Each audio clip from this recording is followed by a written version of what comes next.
Сегодня у нас в гостях врач-уролог-андролог Якуб Джонахлидинович, руководитель отделения урологии клиники Евромед. Он впервые в Таджикистане провел фалопротезирование и лазерное удаление аденомы простаты. Почему врач, так долго работавший в России, решил вернуться работать в Таджикистан? Что такое фалопротезирование, а также какие новые методы лечения сегодня доступны в нашей стране, сегодня в нашем видео. Якуб Джонахлидинович, здравствуйте. Здравствуйте.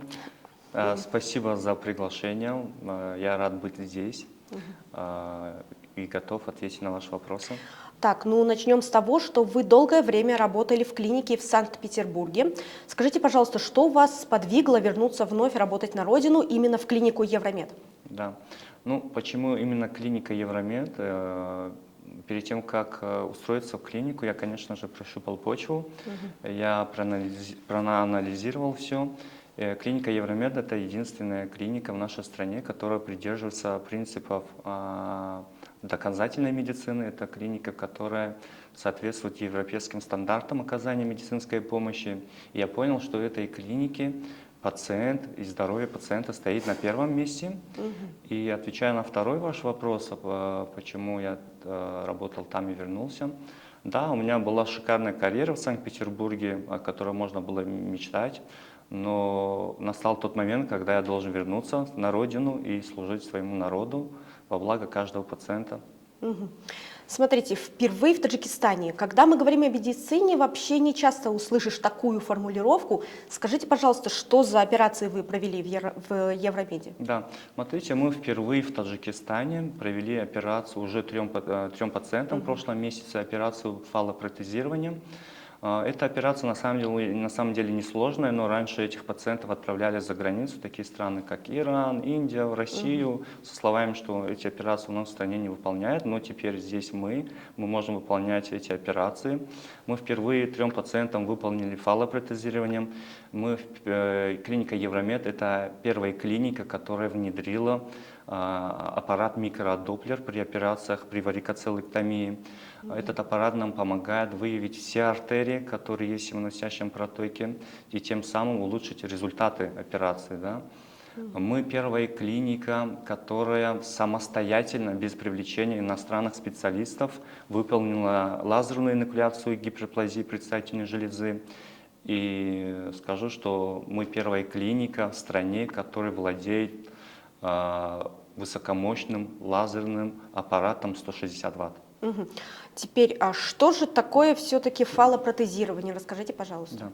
Фалопротезирование – это операция крайности. Мы прибегаем к данному методу лечения, когда мы испробовали все остальные методы лечения.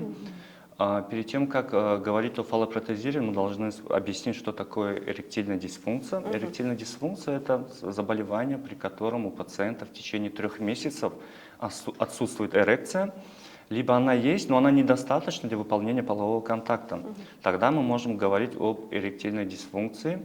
Фалопротезирование – это операция, при помощи которой в кавернозные тела устанавливается специальное устройство, которое дают половому органу ригидность, достаточную для проведения полового контакта. И скажу, что после данных операций, согласно литературе мировой, 90-95%, которым была выполнена данная операция, они удовлетворены результатами данной операции. Представьте, 10 пациентов, да, из них 9,5 довольны результатом. Эта проблема, она очень серьезная, социальная. Эректильная дисфункция, она влияет и на физическое, и эмоциональное состояние пациентов. И скажу, что мы будем впредь помогать людям, и клиника Евромед всегда готова провести эти операции. Вот вы сказали, что большинство пациентов все-таки остаются довольными. А как вот ваши пациенты сейчас себя чувствуют? Как вообще влияет эта операция на их нынешнюю жизнь? Да. Смотрите, как сказал один из моих пациентов: доктор, большое вам спасибо, у меня не было надежды, теперь я счастливый человек. 3 пациентам, которым мы выполнили, один из них уже полностью приступил к половой жизни, он очень доволен. 2 последним им надо еще немного подождать, чтобы протез полностью вжился, образовалась капсула. Данная операция, она на чувствительность никак не влияет. Пациенты после данной операции они могут иметь детей. эякуляция сохраняется.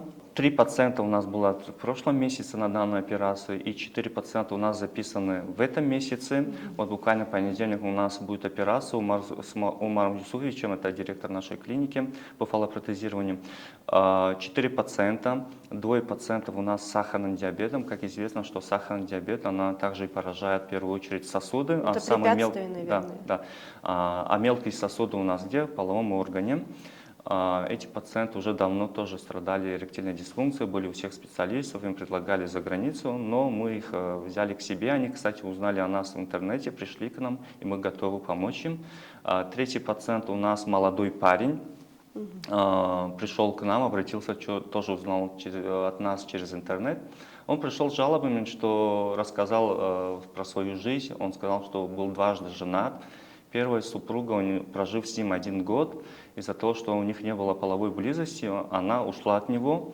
И он женился через некоторое время на второй девушке, прожив с ней тоже 6 месяцев, вторая супруга тоже ушла. Я прекрасно понимаю этих девушек, я их не осуждаю, они, в принципе, сделали все правильно. И теперь у данного пациента нет выбора, как выполнить данную операцию по фалопротезированию, и я думаю, что у него в будущем будет все хорошо.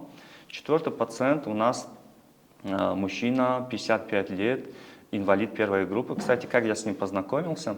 Подходит ко мне менеджер, говорит, что доктор, пишет пациент, говорит, что он на инвалидном кресле, спрашивает, сможем ли его принять, потому что он на инвалидном кресле, если у нас пандус, сможет он заехать ко мне в кабинет. Я сказал менеджеру, что мы готовы его принять, у нас нет пандуса, но у нас есть крутые, здоровые врачи-ординаторы, которые помогут его посадить ко мне в кабинет. И я сказал, что передайте ему, что его консультация будет бесплатной, мы готовы ему помочь. Ребята помогли, посадили его к нам в кабинет, ко мне в кабинет. И этот пациент расплакался, он в течение 5 минут не мог начать речь, да, говорить. И тоже рассказал жизнь, у него была сложная судьба. Он до 20 лет раньше ходил, все было у него нормально. После того, как он женился, через 2 года у него ниже пояса перестало работать. И, конечно же, половой орган тоже перестал реагировать. Рассказал, что 2 раза супруга уходила от него. Я ему объяснил все методы лечения, рассказал, что существует такой метод лечения, как фалопротезирование. Он очень растрогался, обрадовался. И мы где-то, наверное, в конце следующей недели будем ему устанавливать этот протез. Подали ему надежду, получается. Да. Скажите теперь касательно аденомы простаты. Все-таки что это за болезнь и насколько она в Таджикистане среди мужчин распространена? Да, смотрите, это заболевание, оно очень часто встречается у мужчин за 45. Это полиэтиологическое заболевание, которое, предстательной железы существует несколько зон. Вот при аденоме предстательной железы гиперплазии происходит рост железистой зоны, которая нас давит мочеиспускательный канал, тем самым приводит к нарушению мочеиспускания. Ага, вот скажите, как понять, что у тебя возникла эта аденома и с какими жалобами уже нужно обращаться к врачу, чтобы не было поздно? Существуют жалобы, симптомы фазы опорожнения мочевого пузыря и фазы накопления. Наиболее часто симптомы – это ночные позывы к мочеиспусканию, чувство неполного опорожнения мочевого пузыря, слабая струя мочи, прерывистое мочеиспускание, потекание мочи, ургентные позывы к мочеиспусканию. И самый страшный, запущенная стадия – это парадоксальная ишурия, когда мочевой пузырь переполнен, пациент не может мочиться струей, и моче-то надо куда-то деваться, и она потекает самотеком. Ага. Скажите, пожалуйста, вот какие вы методы лечения используете в своей клинике, лечения аденомы, и почему они лучше традиционных методов? Мы в своей клинике используем мировой стандарт лечения гиперплазии предстательной железы. Это лазерная инуклеация предстательной железы. Она входит в золотой стандарт лечения аденомы предстательной железы. Чем она лучше традиционных? Представьте, да, при традиционном методе хирург делает большой разрез в нижних отделах живота. Дальше он либо через пузырь, либо позадилон разрезает мочевой пузырь, засовывает туда палец, все это вылущивает и варварски отдирает. Операция очень кровавая, пациенты теряют очень много крови. Дальше Хотя бы под анестезией, наверное? Да, под анестезией, конечно, но все равно это очень кровавая операция. осложнения очень большие бывают, пациент теряет очень много крови, постоянное промывание. И средняя продолжительность госпитализации при открытом стационаре пациент где-то 10-15 дней лежит в стационаре. Есть случаи, когда вот приходят, рассказывают, что бывало, что и до месяца они лежат в больнице. А метод, который мы используем в своей клинике, это лазерная инокуляция. То есть через естественные пути мы заходим в полость мочевого пузыря, дальше до предстательной зоны. Мы лазером аккуратненько, бескровно все это убираем. Пациент 2 дня у нас в больнице, в стационаре, через 2 дня мы убираем трубочку, он мочится как 18-летний парень и домой. Все счастливы, довольны. Замечательно. Скажите, кроме консервативного и оперативного лечения эректильной дисфункции и аденомы, какие болезни вы еще лечите? Да, клиника Евромед, это клиника, это урологический и андрологический центр. Мы занимаемся всеми патологиями урологии и андрологии. Мы лечим такие заболевания, как мочекаменная болезнь. Мы можем удалять камни почек безразрезно, мини-доступом через кожно. Мы можем удалять камни мочеточника через естественные пути, камни мочевого пузыря. Мы лечим такие заболевания, как гидроцели, варикоцели, кисты придатков. Мы лечим эректильную дисфункцию, мы уже говорили об этом. Мы делаем реконструктивно-пластические операции на половом органе, при врожденных искривлениях, при болезни пирони корпоропластику проводим. Мы лечим структуры уретры. То есть у нас полноценный урологический, андрологический центр. И также скажу, что мы на экспертном уровне лечим бесплодие. То есть пациенты с бесплодием могут к нам обращаться. Вот буквально в четверг мы с Умаром Несуевичем выполнили пациенту. Кстати, пациент 20 лет, он обратился к нам с жалобами на невозможность зачать ребенка в течение 1 года. В таком молодом возрасте. Да. Невозможно зачать ребенка в течение 1 года. Мы его полностью обследовали, и гормональный фон, и дополнительный метод обследования, и генетический фактор бесплодия. Мы все исключили и пришли к мнению, что у данного пациента обструктивная азоспермия, то есть непроходимость семеносодержащего протока. Мы ему выполнили микрохирургическую экстракцию сперматозоидов. Дальше этот материал мы дали эмбриологу, и через некоторое время нам позвонили, сказали: мы вас поздравляем. Мы нашли большое количество сперматозоидов, все это заморожено, пациент может отправлять супругу, и скоро будет процедура ЭКО-ЭКСИ, у них будет ребенок. Мы это, конечно же, отпраздновали в своей клинике, салютом, мини-салютом, тортиком, потому что победа пациентов, то, что это удача пациента, это и наша удача, мы очень будем рады этому. А вот скажите, пожалуйста, чем, получается, врач-уролог отличается от андролога? Уролог-то понятно, но вот все-таки андролог, поясните. Андрология – это область медицины, которая изучает заболевания мужской половой сферы, а также методы их диагностики и лечения. Скажите, чем вот ваш подход отличается от подходов лечения в других клиниках?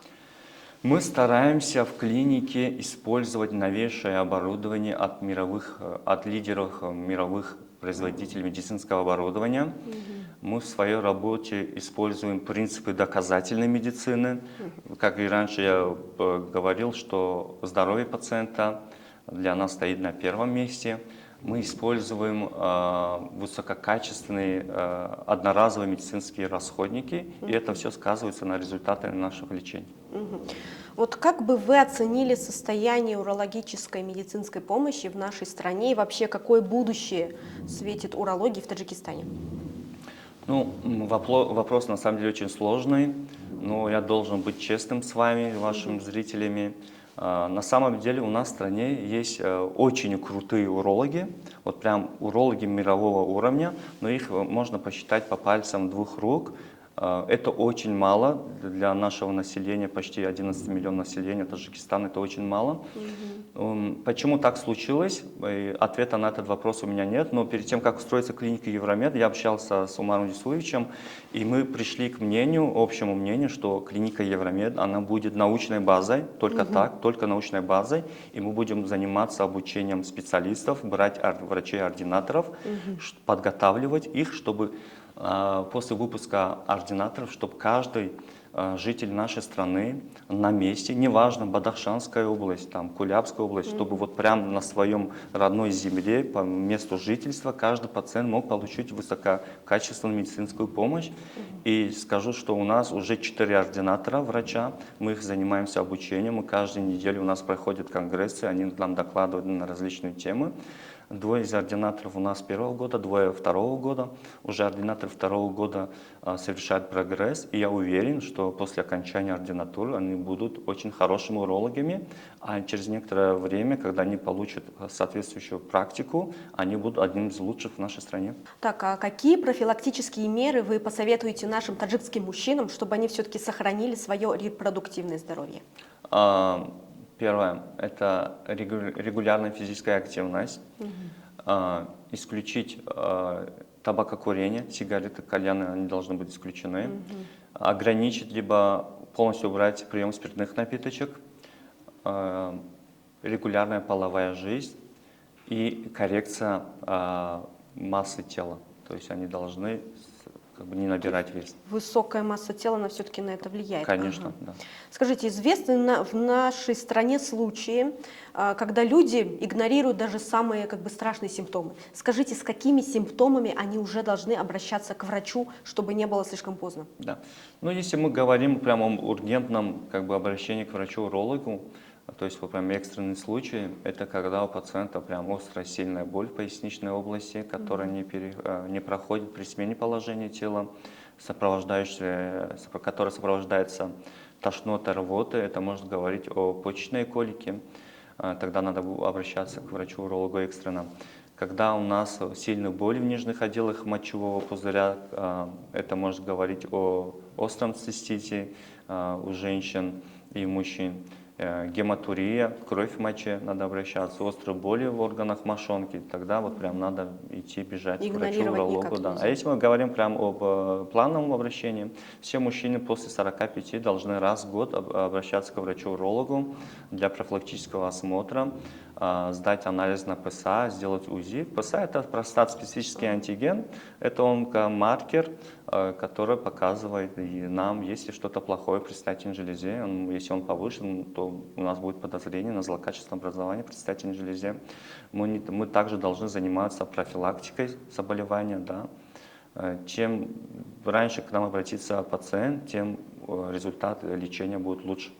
Ага, вот скажите, наверное, следить нужно за тем, чтобы случайно не отморозить там себе место, грубо говоря, чтобы переохлаждение не наступило, наверное. Да, смотрите, для мужчин тоже это переохлаждение – это один из факторов, который провоцирует сильный воспалительный процесс в организме, как и у мужчин, так и у женщин.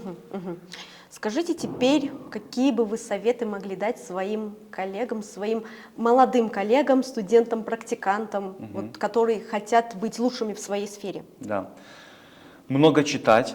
Да, учить иностранные языки, прям жить в клинике, можно сказать грубо, да, первые 2 года жить в клинике, смотреть, и все это, что ты читаешь, закреплять практикой, и тогда ты получишь результаты. Ага. А вот те, кто захотят записаться в клинику Евромед именно к вам, как им это сделать? У нас сейчас идет онлайн-запись, то есть пациенты свободно могут позвонить по номеру телефона 984 33 03 03, либо написать на WhatsApp по этому же номеру, либо написать нам в Инстаграме.